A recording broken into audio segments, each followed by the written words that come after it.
Very good morning, my dear children. Myself, Mrs. Preeti Tiwari, and today we are going to start class 8th NCERT book Geography, Chapter 2, Land, Soil, Water, Natural Vegetation, and Wildlife Resources. So let's start the chapter. Before we starting the chapter, we have two stories here. Chapter शुरू करने के पहले हमें यहाँ पे दो story दी हुई है दो बच्चों की. चलिए देखते हैं स्टोरी में क्या है. तंजानिया के पास तंजानिया में छोटा सा गांव है मम्बा. जो मम्बा वहाँ रहती है.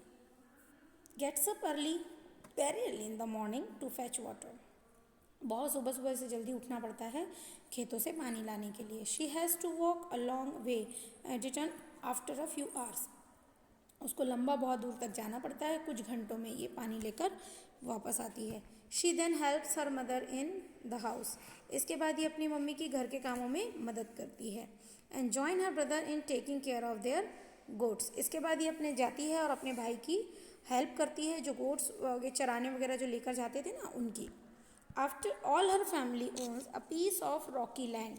इनके पास एक छोटा सा पथरीला सा खुद का मतलब कहना चाहिए ज़मीन का टुकड़ा है और एक छोटी सी जो उनकी स्मॉल झोपड़ी है उसके आसपास ही वो रॉकी लैंड है. मम्बा के जो फादर हैं वो बेयरली ग्रो समय इसमें कुछ मेज़ यानी मक्का उगाते हैं, कुछ बीन्स उगाते हैं. It after toiling hard. बहुत ज़्यादा कहना चाहिए जुताई करने के लिए इन्हें बहुत हार्ड करना पड़ता होगा. मिट्टी अच्छी नहीं है, पथरीला इलाका है. इसके बाद this is not enough to feed their family for the whole year. और वो इतना नहीं हो पाता है अनाज उसमें पथरीले लैंड में कि पूरी फैमिली साल भर खा सके या पूरी फैमिली को साल भर वो हो जाए. अब ये तो रही पहली बच्चे की स्टोरी. सेकंड है अपना दूसरा बच्चा Peter. Peter lives in the heart of the sheep rearing area in New Zealand. New Zealand में रहता है पीटर जो कि एक ऐसा एरिया है जो ग्रास लैंड बोलते हैं वो है जो कि शीप पालन के लिए बहुत ही उपयुक्त है. न्यूजीलैंड में इसके उनकी जो फैमिली है रन्स अ वूल प्रोसेसिंग फैक्ट्री. इनकी एक शीप पालते हैं और इनकी वूल प्रोसेसिंग फैक्ट्री है ऊन बनाने वाली. Every day when he returns from school, जब वो स्कूल से आता है तो पीटर वॉच करता है अपने अंकल को कि वो उनकी टेक केयर कर रहे हैं शीप की. The sheep yard is situated on a wide grassy plain. बहुत बड़ा ग्रासी प्लेन है और उस पर ये शीप का यार्ड बनाया गया है जहाँ सारी शीप रहती है. आसपास छोटी सी पहाड़ियाँ हैं दूरी पे. मैनेज हो जाता है साइंटिफिक वे से. ये लोग आराम से लेटेस्ट टेक्नोलॉजी का इस्तेमाल करके ये लोग खेती वगैरह कर लेते हैं. पीटर की फैमिली ऑल्सो ग्रोज वेजिटेबल्स. मतलब थोड़ी बहुत सब्जियां भी ये लोग घर पे उगाते हैं ऑर्गेनिक फार्मिंग के ज़रिए. मम्बा और पीटर, ये तो रही मतलब पीटर की स्टोरी. अब ये दोनों स्टोरी हमने सुनी मम्बा की भी और पीटर की. ऐसा क्यों हुआ? मतलब एक जगह है तो साइंटिफिक मेथड से वो खेती कर रहा है, शीप पालन भी कर रहा है, और एक जगह देखो तो वो बेचारी परेशान हो रही है ना. तो दोनों की लाइफ स्टाइल में काफ़ी अंतर है क्योंकि ये दोनों अलग अलग वर्ल्ड के हिस्से में रहते हैं. दूसरी चीज़ अलग अलग लाइफ ये लोग लीड कर रहे हैं, मतलब अलग अलग लाइफ को ये जी रहे हैं. एक जहाँ बहुत अच्छी लाइफ जी रहा है और एक वहाँ बहुत ही हार्ड लाइफ जी रहे हैं. The difference is because the differences in the quality of land. ये डिफरेंसेस क्यों हैं? क्योंकि ये क्वालिटी जो है लैंड की वो अलग है. सॉइल की, वाटर की, नेचुरल वेजिटेशन की, animals and the uses of technology. वहाँ की मिट्टी अलग है, वहाँ का लैंड अलग है, वहाँ वाटर की व्यवस्था अलग है, नेचुरल वेजिटेशन वहाँ भिन्न भिन्न होती हैं, अलग हैं, एनिमल्स अलग हैं, और टेक्नोलॉजी का इस्तेमाल भी ये लोग अलग अलग होते हैं क्योंकि हर क्षेत्र में हर डेवलपमेंट हो ये नहीं हो सकता है. अवेलेबिलिटी है रिसोर्स की, यानी अब रिसोर्सेज तो हैं लेकिन उसकी अवेलेबिलिटी सबके पास है क्या? तो नहीं है. इसीलिए मेन कारण था कि ये दोनों अलग अलग लाइफ जीते हैं. अब बात करते हैं लैंड की. तो लैंड इज़ जो हमारा लैंड है वो इम्पॉर्टेंट नेचुरल रिसोर्स में सबसे बहुत आना चाहिए. मोस्ट इम्पॉर्टेंट अगर कोई नेचुरल रिसोर्सेज में फैक्टर है तो वो है हमारा लैंड. क्योंकि लैंड में ही तो हम सब कुछ करते हैं ना. रहते भी लैंड पे हैं, खेती लैंड पे करते हैं, सड़क लैंड पे बनवाते हैं, स्कूल बिल्डिंग्स जो काम हम करते हैं सब सड़क में ही करते मतलब लैंड में ही करते हैं. It covers only about 30% of the total area covered. Earth surface का जो है मतलब पूरी धरती का 30% जो है वो हमारा लैंड है. इसके बाद पूरा का पूरा जो है परसेंट इनहेबिटेबल नहीं है, मतलब जो धरती का जो 30% है हमारे पास लैंड का जो एरिया पृथ्वी का, वो भी पूरा तरीके से इनहेबिटेबल नहीं है। कुछ जगह बहुत बर्फ़ ही बर्फ़ है और कुछ जगह पे बहुत ज़्यादा कहना चाहिए ऊबड़ खाबड़ ज़मीन है, तो इनहेबिटेड नहीं है, डेजर्ट है, बहुत दिक्कत होती है। यानी पूरा का पूरा जो एरिया है उसमें इंसान नहीं रहते हैं। The uneven distribution of population, यही कारण है कि पॉपुलेशन का जो डिस्ट्रीब्यूशन है वो भी अलग अलग वर्ल्ड में अलग अलग है। मेनली बहुत सारे ऐसे कैरेक्टरिस्टिक होती हैं जो कि लैंड और क्लाइमेट के बहुत सारे ऐसे कारण होते हैं जिनसे कि लोग अलग अलग जगहों में रहना पसंद करते हैं। रग्ड एरिया टोपोग्राफी, मतलब बहुत ही रफ एरिया होगा, बहुत ही स्टीप स्लोप यानी सीधी खड़ी ढलान वाला स्लोप होगा, माउंटेन वाला इलाका होगा, और लो लाइंग एरिया जो कि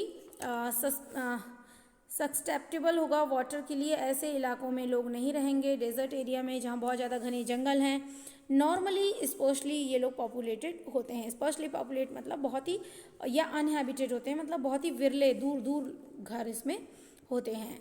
प्लेन्स एंड रिवर वैलीज, और सबसे ज़्यादा घना बसाहट जो बोलते हैं पॉपुलेटेड एरिया, वो कौन सा एरिया होता है? या तो मैदान होते हैं या नदियों के किनारे की घाटियाँ होती हैं।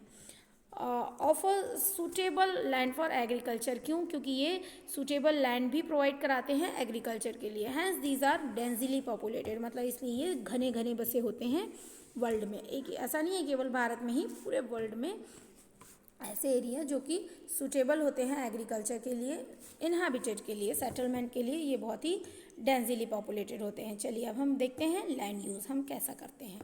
Land is used for different purposes such as agricultural, forestry, mining, building houses, road, setting up industries. Land का इस्तेमाल हम अलग अलग पर्पस के लिए करते हैं, जिनमें खेती करने के लिए जंगल होते हैं, माइनिंग जैसे कि सोना निकलता है, गोल्ड यानी आयरन है, ये जो निकलते हैं ये ज़मीन के अंदर से खोदे जाते हैं तो माइनिंग होती है, कोल माइन होती है।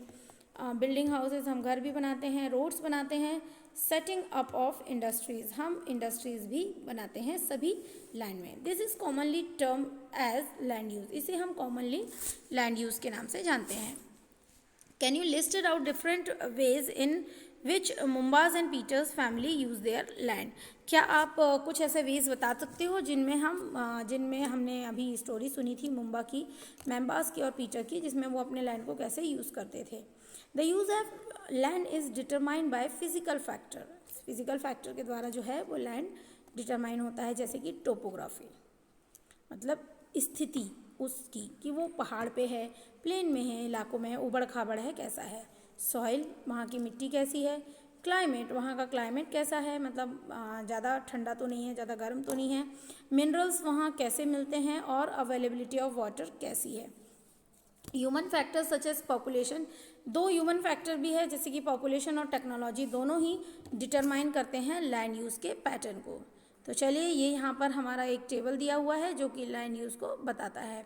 देखिए ऑस्ट्रेलिया में क्रॉपलैंड है 6%, पॉस्चर लैंड है 56%, मतलब यहाँ पर पॉस्चर लैंड ज़्यादा है, मतलब यहाँ पशुपालन ज़्यादा होता होगा क्योंकि चरवाह यानी पॉस्चर लैंड मतलब जिसमें पशुपालन होता है, क्या बोलते हैं उसको, चराने योग्य भूमि रहती है, वो ज़्यादा है। फॉरेस्ट 14 में है और अदर यूज़ के लिए 24%। हम बात करें इंडिया की, देखेंगे 57% भारत में क्रॉपलैंड है, मतलब 57% एरिया पे भारत में खेती होती है। 4% पॉस्चर लैंड है, 22% जंगल हैं और 17% हम अदर यूज़ के लिए लेते हैं। ऐसे ही ये विश्व के अलग अलग देशों का दिया हुआ है, इस टेबल को देख लीजिएगा। लैंड कैन ऑल्सो भी divided on the basis of private land and community land. Land को अलग अलग दो भागों में और बांटा जाता है जिनमें प्राइवेट और कम्युनिटी लैंड आता है। अब प्राइवेट लैंड क्या होगा, जो कि इंडिविजुअल का होगा, किसी व्यक्ति विशेष का, जैसे अपना घर है, अपनी खेती है ना, कि सबके अपने अपने होते हैं, वो इंडिविजुअल। और रही बात कम्युनिटी लैंड की, तो कम्युनिटी लैंड जो है वो कॉमन होगा, जैसे कि लकड़ी के लिए मतलब कहना चाहिए जंगल होगा, बाग होंगे, और मेडिसिन हर्ब्स के लिए जैसे कि हिमालय में कुछ जंगल्स हैं। और इसके अलावा हम ये बोल सकते हैं जो हम स्कूल बिल्डिंग, गवर्नमेंट स्कूल बना रहे हैं, बैंक बना रहे हैं गवर्नमेंट का, है ना, तो ये गवर्नमेंट के सबके होते हैं। ऐसा कम्युनिटी लैंड जिसमें एक से ज़्यादा मतलब किसी एक की प्रॉपर्टी वो नहीं होती है। People and their demands are ever growing, जो व्यक्ति हैं और उनकी डिमांड्स हैं वो कभी ना समाप्त होने वाली हैं। और अवेलेबिलिटी तो लैंड की लिमिटेड है, लैंड तो बढ़ नहीं रहा है और हमारी डिमांड बढ़ रही है। तो quality of land also differ from place to place, जो हमारा लैंड की क्वालिटी है वो भी एक प्लेस से दूसरी प्लेस में अलग अलग होती है। People started encroaching the common lands and build up commercial lands. लोगों ने क्या किया है कि कॉमन लैंड जो था जंगल वाला एरिया उसको इंक्रॉच कर लिया, मतलब कहना चाहिए पेड़ों को काट के खेती योग्य भूमि बना ली, कॉमर्शियल लैंड बना लिया, कुछ बिल्डिंग्स बना ली, फैक्ट्री बना ली, तो उसके लिए कुछ हाउस कॉम्प्लेक्स बना लिए अर्बन एरिया में जैसे शहरीकरण हो रहा था, है ना, और रूरल एरिया में एग्रीकल्चर के लिए। तो वास्ट चेंजेस दिन पे दिन होते जा रहे हैं। लैंड डिग्रेडेशन हो रहा है, लैंडस्लाइड्स हो रही है, सॉइल इरोजन हो रहा है, डेजर्टिफिकेशन हो रहा है। डेजर्टिफिकेशन मीन्स होता है ज़्यादा हमने पेड़ बहुत सारे काट लिए हैं तो उनकी जड़ें नहीं हैं जो कि मिट्टी को रोक कर रखेंगी, तो हवा से, तूफान से, पानी से मिट्टी बहते जाती है तो धीरे धीरे चट्टानों के कण रह जाते हैं जो कि रेत बन जाते हैं, तो वो डेजर्टिफिकेशन हो रहा है। मेजर थ्रेट, ये हमारे थ्रेट्स हैं, मतलब एक कहना चाहिए डर है हमारे लिए, एक कहना चाहिए थ्रेट जिसको बोलेंगे जिनसे हमें डर है कि ये हमारे नेचुरल एरिया को ख़राब कर रहे हैं। Environment because of expansion of agriculture and constructional activities, agriculture और कंस्ट्रक्चरल एक्टिविटीज़ के कारण ये सब कुछ चेंज हो रहा है। अब आप देखिए ये पहली पिक्चर है, ये हमारी पुराने गांव थे, है ना, इसमें आपको देखिए मिट्टी ज़्यादा दिख रही है, घर कम दिख रहे हैं, जंगल भी दिख रहा है ना, खेती योग्य भूमि भी है। अब हम अगर नेक्स्ट उसमें देखेंगे, मतलब हमारा जो नेक्स्ट कहना चाहिए पिक्चर है उसमें हम क्या देख रहे हैं,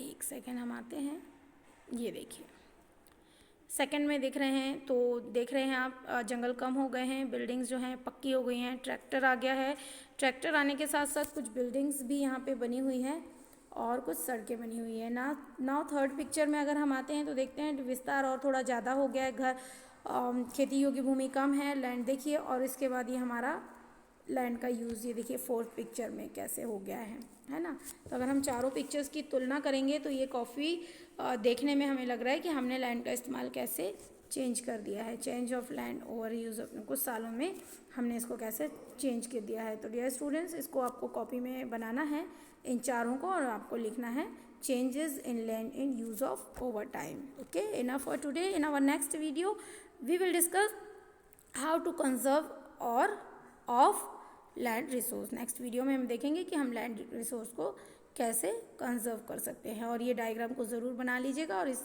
रीड कीजिए इस चैप्टर को once more. Okay, thank you everyone, have a